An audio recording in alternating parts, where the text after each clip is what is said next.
नमस्कार, वुमन्स 24 चॅनलमध्ये आपल्या सर्वांचे स्वागत आहे. संवाद स्वच्छंद सुखीचा या सत्रामध्ये आज आपण भेटणार आहोत सेवानिवृत्त मुख्याध्यापिका ज्योत्स्नाताई शेटे यांना. जाणून घेऊया त्यांचा आतापर्यंतचा जो पण मोलाचा महिलांकरिता सहभाग आहे, त्यांनी आतापर्यंत जे महिलांसाठी कार्य केलेले आहे, समाजाकरिता कार्य केलेले आहे, कुठल्या मार्गाने केले आणि कशा पद्धतीने केलेले हे आपण त्यांच्याकडून जाणून घेऊया. ज्योत्स्नाताई नमस्कार, तुमचं खूप खूप स्वागत आहे आमच्या स्टुडिओमध्ये. आमच्या दर्शकांना तसं मी नाव तर तुमचं सांगितलेलंच आहे, पण तुमची खरी ओळख हे आमच्यापेक्षा जास्त तुम्ही जास्त चांगल्या पद्धतीने सांगू शकता, तेव्हा आमच्या दर्शकांना तुम्ही तुमची ओळख द्या सर्वप्रथम. सर्वप्रथम माझ्या आई बाबांना वंदन करते, कारण ते माझे सर्वप्रथम गुरु आहेत.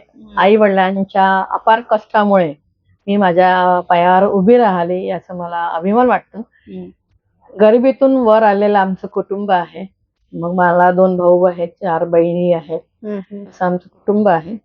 आणि कोंड्याचा मांडा करून माझ्या आई वडिलांनी मला शिकवलं, मला डीएड केलं आणि डीएड झाल्यानंतर मला नोकरी लागली. याचं सारं श्रेय मी माझ्या आईला आणि बाबांना देते. ते जर नसते तर कदाचित मी आज तुमच्या समोर इथे बसलेली दिसली नसती. बरोबर. तेव्हा माझ्या आई वडिलांचे उपकार माझ्यावर खूप आहे. मी त्या उपकाराची परतफेड कधी करू शकणार नाही.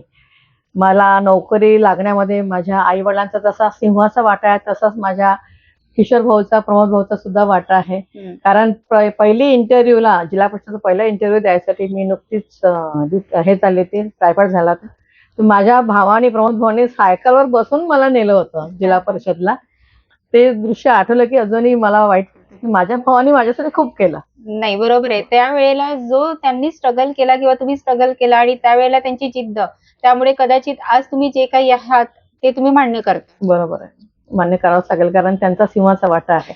आपल्यासाठी जी व्यक्ती करते ना, त्या व्यक्तीला आपण कधीच विसरू शकत नाही. माझ्या माहेरच्या लोकांना विसरू शकत नाही आणि आता लग्नानंतरही माझ्या सासरच्या लोकांनी सुद्धा माझ्यासाठी खूप कष्ट सहन केले. त्यामध्ये माझे पती आहेत प्रकाशराव शेटे, माझे दीर आहे मुकुंदराव शेटे आणि माझा मुलगा वैभव शेटे आहे, जो सध्या अमेरिकेला वास्तव्याला आहे. पण या सर्वांच्या कष्टामुळे मला प्रेरणा मिळत गेली. माझं जे काही उपक्रम आहे, आता मी 2012 पासून 2011ला माझी दीपज्योती बहुउद्देशीय महिला विकास संस्था, सन्माननीय आमचे मित्र आहे यशपालजी वरठे, जे अमरावती न्यूज चॅनलचे प्रतिनिधी आहे. त्यांनी मला सामाजिक कार्य करताना बघितलं, तेव्हा त्यांना असं वाटलं की यांची संस्था असावी बा, म्हणून ते मला म्हणाले की ताई तुमची एखादी संस्था स्थापन करा, मी त्याला पाठिंबा देतो. तर त्यांच्या सहकार्याने, त्यांच्या मार्गदर्शनाने दीपज्योती बहुउद्देशीय महिला विकास संस्था आम्ही स्थापन केली, विशेष करून महिलांसाठी. अच्छा.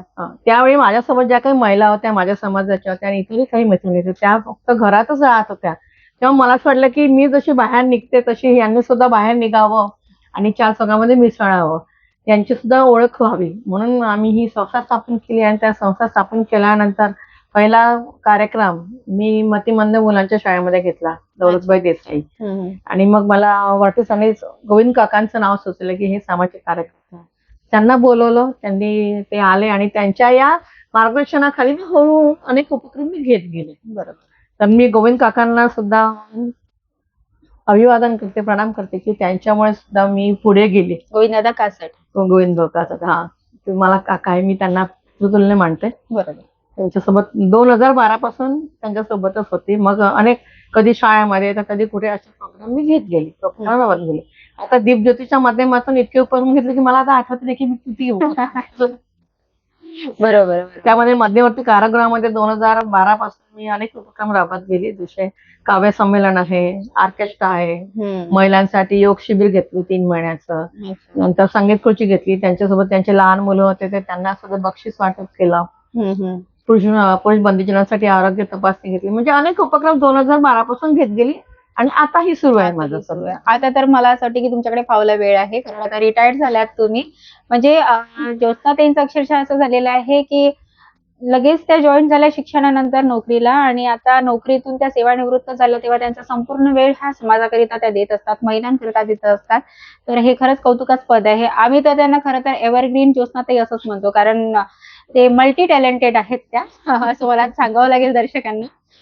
त्या छान सिंगिंग करतात, त्या छान डान्स करतात, त्यांचं भाषण कौशल्य खूप छान आहे. फॅशन शो असू द्या, कुठलाही कार्यक्रम असू द्या, त्या नेहमी अग्रेसर असतात आणि आम्हाला खरंच त्यांचा हेवा वाटतो. कदाचित आम्ही त्या वयामध्ये जाऊ तर कदाचित आम्ही एवढं सगळं नाही करू शकणार.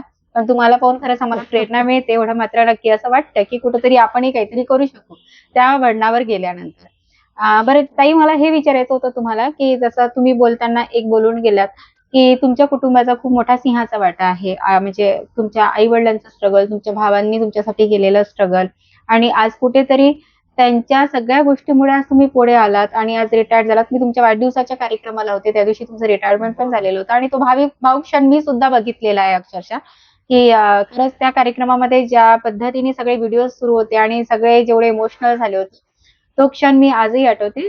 ताईंचं एक महत्त्वाचं असं आहे, की त्या सगळ्यांना जोडून ठेवतात. खूप मोठा ग्रुप आहे त्यांचा. आणि ताई, मला हे विचारायचं होतं, की आता जे तुम्ही करत आहात, तर याला पुढची जी वाटचाल आहे तुमची, ती आता तुम्ही कशा पद्धतीने विचार केलेला आहे, की मी आता पुढे काय करणार आहे? कसं तुमचं कार्य सुरू ठेवणार आहे निरंतर? मी माझी शिक्षण पेशामध्ये असताना माझी शाळा तंबाखूमुक्त शाळा केली. म्हणजे माझा एक उद्देश होता, दीपज्योती संस्थेच्या माध्यमातून समाजातील तरुण घटकांसाठी व्यसनमुक्त अभियान राबवावं, हं. तंबाखूमुक्त शाळा करावी हं, हं. आणि त्याचबरोबर प्लास्टिक निर्मूलन अभियान अंतर्गत कापडीचे हं. वाटप करणं. ते मी 2013-14 पासून निरंतर करते आहे. हं. माझ्या शाळेमध्ये सुद्धा मी अनेक तंबाखूमुक्त शाळा राबवलेल्या आहेत, निरनिराळ्या शाळेत घेतलेल्या आहेत हं. आणि सलाम मुंबई फाउंडेशन तर्फे मला तंबाखूमुक्त शाळा केली म्हणून प्रमाणपत्र सुद्धा छान, त्यांनी छान. दिलेलं आहे. आणि खरं तर ती काळाची गरज आहे. काळाची कारण गरज. आज गुटखा बंदी, तंबाखू म्हणजे सगळं बंदी असताना सुद्धा सर्रासपणे ते विकल्या जातं. विकलं जातं. आणि असं वाईट वाटते मला. वाईट वाटते, बरोबर. आणि शाळेजवळ तर नकोच. आणि तुम्ही नको. तंबाखू मुक्त शाळे हा अभियान जो राबवला, खरंच कौतुकास्पद आहे. तो मी आताही राबवत आहे. त्यासाठी मला सन्माननीय राज्यसभेचे खासदार अनिल मुंडे यांनी शिफारस पत्र सुद्धा दिलं हं, हं. आणि मनपाच्या शाळेत घेण्यासाठी कार्यशाळा आणि मनपाच्या शाळेमध्ये मी कार्यशाळा सुद्धा घेत आहे. तंबाखूमुक्त शाळा आणि व्यसनमुक्त अभियान राबवण्याचं. मला मुख्याध्यापक सुद्धा साथ देत आहे. हं. माझा एकच उद्देश आहे प्रीती, की समाजातले जी शाळकरी विद्यार्थी आहेत ते उद्या पुढे चालून तरुण पिढी होतील, हं. तर त्यांच्यापर्यंत हे व्यसनमुक्ती अभियान राबवण्याचं आपलं जे ध्येय आहे ते ध्येय पुढे गेलं पाहिजे. त्यांनी तंबाखू, खर्रा, गुटखा या यापासून दूर व्यसनाच्या राहायला पासून दूर राहावं. बरोबर. आज सगळीकडे आपण बघतो आहोत की तरुण मुलं बिघडत चालली आहे, हं. व्यसनाच्या आहारी जात आहे. मग फक्त तरुण मुलंच नाही, आता प्रौढ प्रौढ पुरुष, हो.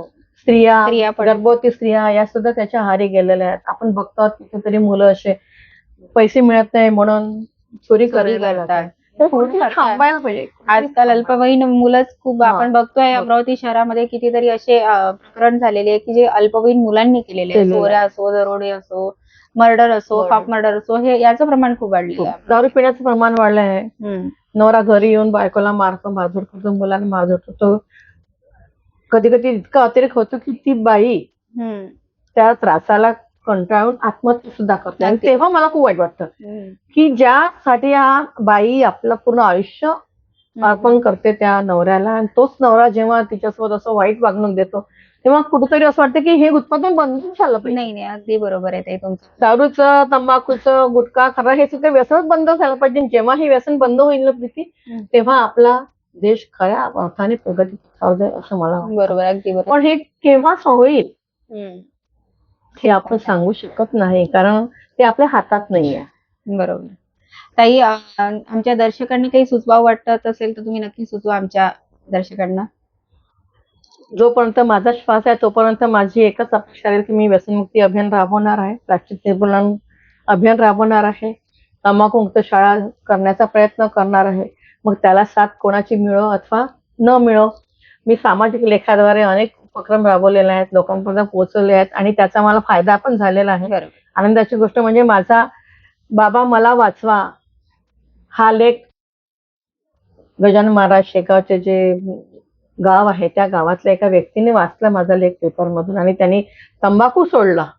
छान. याचा मला फोन आला की ताई मी तंबाखू सोडलं आणि तुमचं ते वर्तमानपत्रामधला लेख मी माझ्या दुकानामध्ये सुद्धा लावला. तेव्हा मला खूप आनंद झाला की चला कोणाच्या तरी आपण कामी लागतो. कामी पडलो. कोणाच्या तरी आयुष्यात कोणाच्या आयुष्यामध्ये आपलं स्थान आहे. बरोबर. मला कोणी पाठवू असं न पाठव, पण त्यांनीच दारू सोडावी, तंबाखू सोडावा, खर्रा सोडावा ही माझी इच्छा आहे आणि शेवटपर्यंत मी प्रयत्न करेन. मग ती कार्यशाळा असो की त्याच्या माध्यमातून असो, मी माझा हा प्रयत्न करेन. नक्कीच.